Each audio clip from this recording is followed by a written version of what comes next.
everyone. I'm Elizabeth Wydra, president of the Constitutional Accountability Center, and welcome to CAC's Purple Chair Chat series.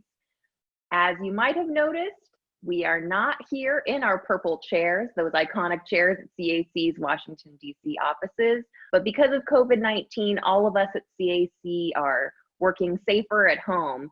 So we're bringing our Purple Chair Chat to you this time from our own home. This series is a place where we like to talk about big constitutional moments that are facing our nation, big cases that are making their way through the courts, or important policy issues that are relevant to CAC's mission of promoting a progressive promise contained in the Constitution.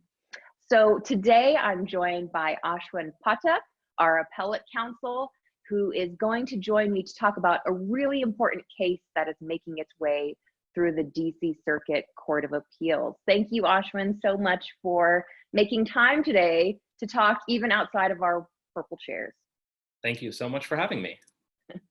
So today I want to talk with Ashwin about a case about subpoenas, congressional oversight, and the Trump administration, three words that seem to be going together a lot these days. And specifically, we're going to talk about a case that's captioned Committee on the Judiciary of the House of Representatives versus Don McGahn. Now, Ashwin, who is Don McGahn, for people who don't know? Why did Congress subpoena him to testify? Sure. So Don McGahn is the former White House counsel in the Trump administration. And basically this subpoena came about as a result of the Mueller investigation. So Robert Mueller issued his report about interference in the 2016 election and President Trump's attempts to obstruct that investigation last spring.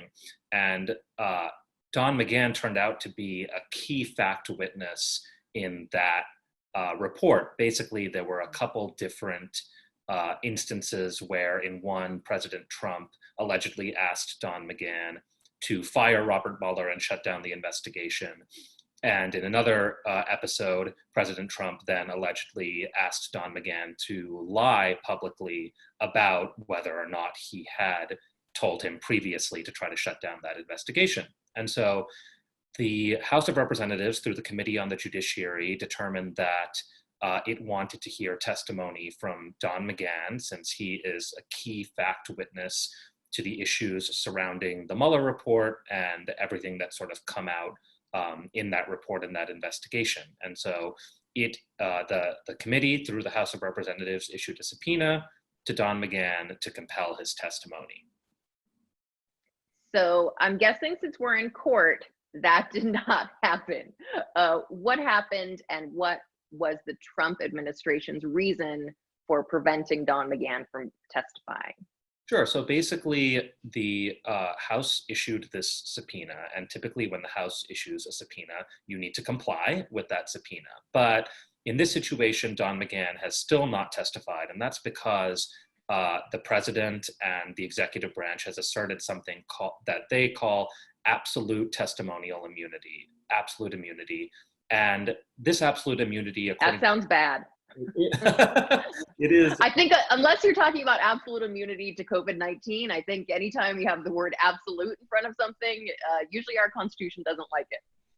Yeah, I think that's right. And this is, they say it's absolute, and that really means that it's pretty extreme. It basically says that any close advisor to the president is totally immune from ever having to testify before Congress as to anything having to do with their official activities and their official duties in office. And it's a sweeping theory because there already exists this thing called executive privilege. And executive privilege basically prevents or permits the president to shield certain close, sensitive political communications that the president has with his close advisors from these types of subpoenas. And so that already exists. What this absolute immunity doctrine says is basically on top of that, there's this blanket immunity from any type of testimony for the president's close advisors. And so the president asserted that with regard to Don McGahn, and Don McGahn basically said to the House of Representatives, I'm not showing up because the president has asserted this absolute immunity. And so that's basically, where the House was left with a total, basically an obstruction of the House's investigation and no attempt to really compromise over McGahn's testimony. So is this something that the Trump administration has invented, or has this idea of absolute immunity been applied before? Well, so it's interesting. The absolute immunity doctrine is something that other administrations have put forward. So it's not, completely out of whole cloth, but I think that the important point here is that it's never been accepted by a court. So no court has ever said that executive branch officials, close advisors to the president, are absolutely immune from testimony. It appears to be a doctrine that really has only been kind of created and applied by the executive branch itself to its own officers. Which makes a lot of sense. You can think that obviously we want the executive and the president to be able to have frank conversations with his or her closest advisors, but at the same time, as we know through history, it's incredibly important for Congress to be able to get these folks to come in and testify. And a lot of times it's not going to be something that they want to give up willingly. So it's going to have to be through a subpoena. So Don McGahn and Trump said no. The House said, we'll see you in court. Where do things stand now? Sure. So basically, the House decided to file a civil action in the district court in DC. And that civil action basically asked the court to say, no, Don McGahn does not have this type of blanket immunity, and he does need to show up to testify. And basically, the Trump administration responded to that by saying that the House lacks standing to go to court and make this type of request in a civil action.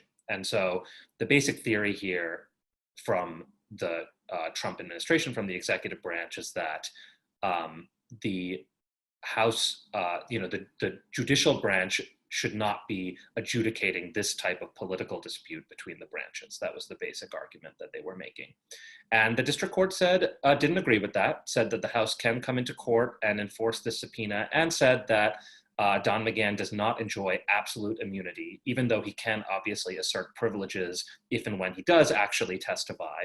And basically said, Don McGahn, you need to go testify before the House. That's your legal duty. The administration appealed that to the DC Circuit, the Appellate Court here in Washington, and a 3-judge panel of the DC Circuit actually ended up agreeing with the administration and the executive branch, and said that the House lacks standing to bring this type of action in court, and that the judicial branch should not be involved in, as the panel said, this type of dispute between the executive and legislative branches. And this was a divided opinion. There was a pretty strong dissent from Judge Rogers on the DC Circuit, and the House ended up filing what's called a petition for rehearing en banc, which basically means that they want the full DC Circuit, all of the judges on the DC Circuit, to address this issue and decide it, rather than just a 3-judge panel. And the DC Circuit agreed to take this case en banc, which is a pretty rare step. They don't take a whole lot of cases en banc. And so they did agree to take this case en banc, and they agreed to hear it relatively quickly. So this case is being argued on April 28th before the full en banc court. And it's a little bit different than usual because we are in very different times. So because of the pandemic, they will be hearing this over telephonic argument. So this, I believe, will be the first time that the DC Circuit will hear an en banc argument over a teleconference. And so that'll be an interesting experience, I think. Lots of things are unprecedented these days. So the court didn't actually get to the merits of the claim of absolute immunity, right? So I think some people might say, oh, well, great, we dodged a bullet there. But actually, this standing decision that you talked about could be incredibly impactful, and could, not just in this case, but in all cases where Congress is seeking to subpoena, or actually I should say enforce its subpoenas in court, this could have really dire consequences for that. Can you say more about this standing ruling and what it means? Yeah, I think that's exactly right. So the court didn't address the merits, as you said, but what they did say is, pretty shocking in and of itself, which is basically that when Congress is trying to enforce a subpoena against the executive branch, an executive branch official for testimony, or the executive branch for documents, it cannot go to court to enforce that subpoena. And I think basically what the panel of the DC Circuit said was, this is a political dispute between the legislative and the executive branches. And so it's not the type of dispute that the judiciary should get involved in. And I think that misses the mark for a couple different reasons. First of all, this is not sort of your typical political disagreement. So it's not a situation where, Congress wants to try to pass a particular bill and the president vetoes it, or the president wants a particular official to be appointed to a position and, the Senate refuses to provide advice and consent and confirm that individual. Those are sort of your typical political debates back and forths between the executive and legislative branches. This is a lawfully issued subpoena by Congress. And the Supreme Court has said for a very long time, since basically the beginning of this nation's history, that the Congress has the ability to investigate the executive branch and to issue subpoenas to enforce its legitimate investigative requests of the executive branch. And since the early days of our nation's history, executive branch officials have testified before Congress and have provided documents to Congress. And so basically this is Congress attempting to enforce its subpoena power, which the Supreme Court has said time and time again it has and it can use in this way. And so basically what the DC Circuit is saying is that a private individual who's trying to enforce a subpoena can go to court. A prosecutor who's trying to enforce a subpoena can go to court. But the US House of Representatives, which also clearly has subpoena power and investigative authority in the same or even more so of a way, because it's baked into the Constitution, that they can't go to court and that they can't enforce their subpoena in that exact same way. And so, this isn't your typical political dispute. This is a subpoena argument and an argument about immunity. And that's something that courts address all the time. I mean, this is sort of a routine court business to determine whether or not a person has to comply with a subpoena in a particular circumstance. And so I think the court really misses the mark by sort of suggesting that this is a typical political dispute, like any other political dispute. I think this is, much more serious and a much more kind of cognizable injury, that somebody basically not complying with a lawfully issued subpoena. So I think that's, there's a lot in what you said, and I think that it's really important to pick out, just even as a matter of, basic common sense, it doesn't make any sense whatsoever that the House can't come in to enforce a subpoena, with the other side being able to say, of course, we object to this particular avenue of questioning. Those things happen, and they've happened throughout the past where administrations have said, we assert immunity over this particular avenue of questioning.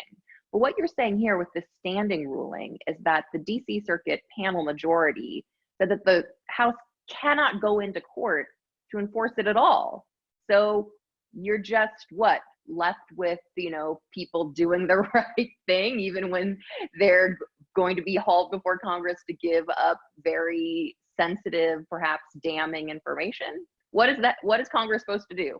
Yeah, I mean, I think that really is the key issue. They're basically saying that this entire avenue is foreclosed, and that means that they're not even addressing the merits of the issue. Now, I mean, you're right. It may be the case that certain testimony from McGahn might be privileged or that immunities exist, but I don't think that means that the court can't address that at all. I mean, that's basically what this court is saying. And you bring up the point about where does that leave Congress? What can they do? And the issue is that there's not a lot that they can do to enforce these subpoenas. The panel sort of goes through a whole set of different other avenues that it suggests Congress can use. So it says, Congress can hold up the appropriations process or hold up legislation to try to get an executive branch official to testify. But that's really impractical when you think about the way that our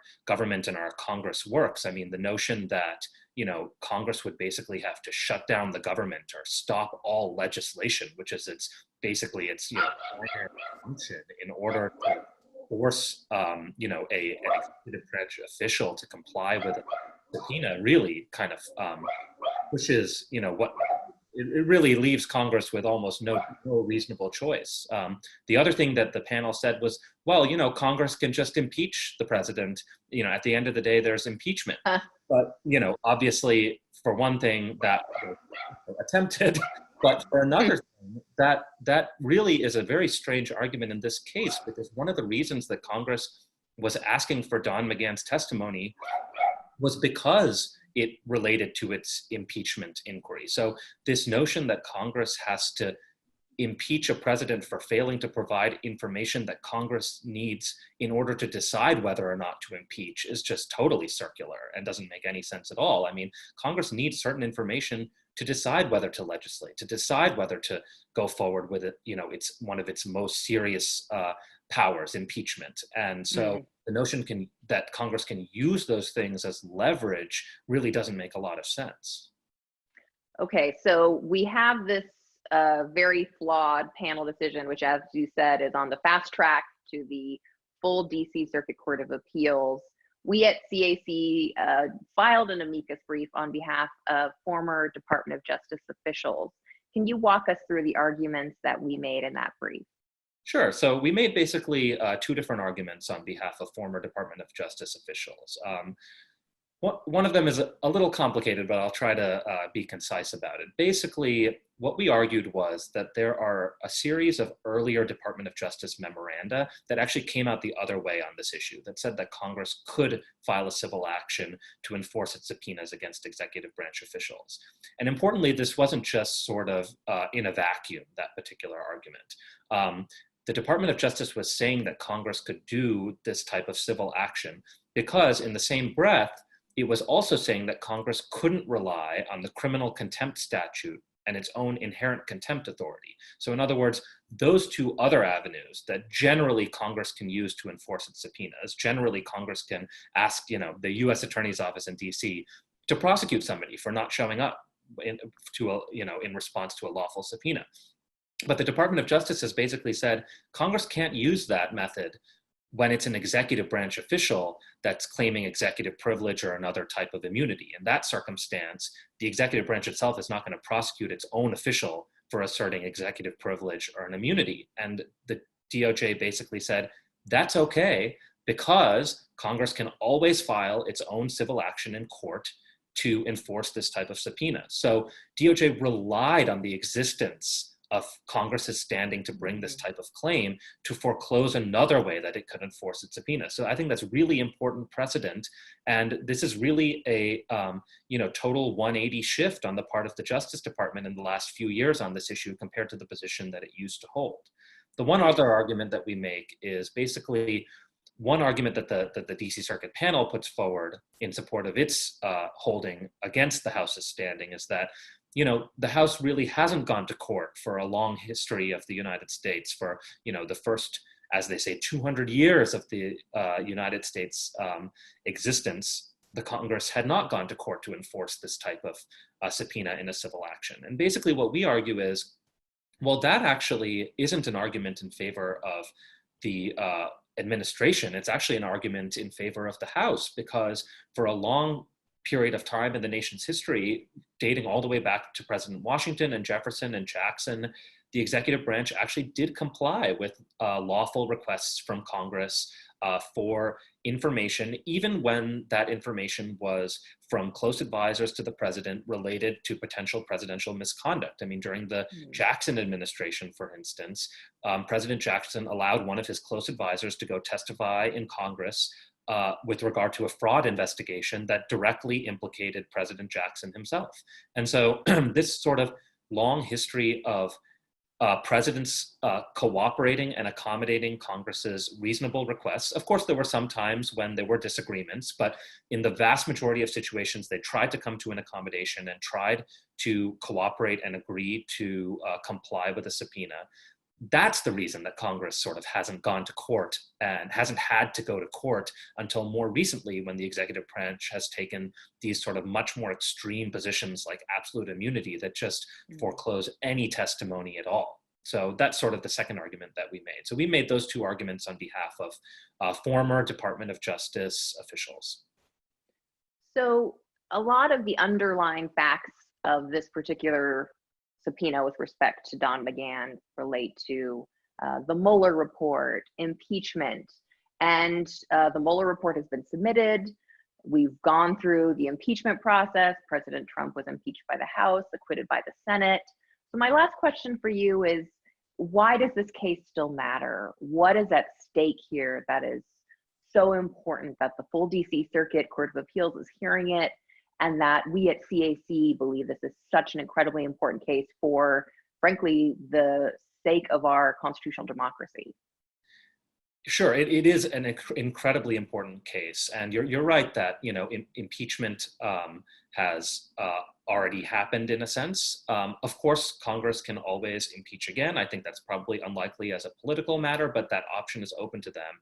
I think it's still really important, though, that Congress gets the chance to hear directly from Don McGahn. Now, this could actually influence legislation. The Congress is considering all sorts of legislation regarding conflicts of interest, regarding interference in Department of Justice investigations and FBI investigations. And Congress deserves to know, what exactly happened in this episode? What did Don McGahn know? What was he told by the president? And just because, this particular impeachment is already done doesn't mean that Congress doesn't have a number of other legitimate reasons why it's seeking this really important testimony. But, I think in addition to, this particular case and the importance of Don McGahn's testimony to Congress's continued investigations, this case definitely would have broader implications no matter how it turns out. If the en banc court ends up holding, like the panel did, that the House of Representatives never has standing to enforce a subpoena against an executive branch official, that's basically going to be open season now for this administration and all future administrations, whether Democratic or Republican, to